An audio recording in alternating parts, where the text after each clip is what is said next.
తనను అఖండ మెజార్టీతో గెలిపించిన పిఠాపురం నియోజకవర్గ ప్రజలకు పవన్ కళ్యాణ్ అభినందనలు తెలిపారు. రాష్ట్ర మంత్రిగా బాధ్యతలు స్వీకరించిన అనంతరం జూన్ 20 తర్వాత పిఠాపురానికి వస్తానని చెప్పారు. ఈలోపు శాసనసభ సమావేశాలు కూడా ఉన్నాయని, వీటిని పూర్తి చేసుకుని పిఠాపురం వస్తానని పవన్ తెలిపారు.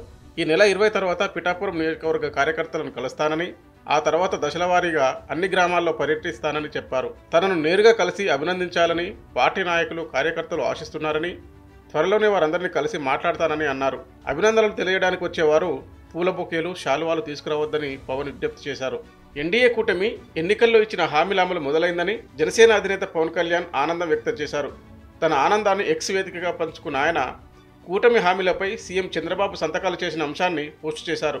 16,347 ఉపాధ్యాయ పోస్టుల భర్తీకి సంబంధించి మెగా డిఎస్సి ఫైల్ మీద తొలి సంతకం, ప్రజల ఆస్తులకు రక్షణ కల్పిస్తూ ఏపీ ల్యాండ్ టైటిలింగ్ చట్టం రద్దుపై రెండో సంతకం, సామాజిక పెన్షన్లు 4,000 రూపాయలకు పెంచుతూ మూడో సంతకం, అన్న క్యాంటీన్లు పునరుద్ధరిస్తూ 4వ సంతకం, యువతలో నైపుణ్యాల గురించి వారికి బంగారు భవిష్యత్తు అందించేందుకు స్కిల్ సైన్స్పై 5వ సంతకం చేశారు అని ఎక్స్లో రాసుకొచ్చారు.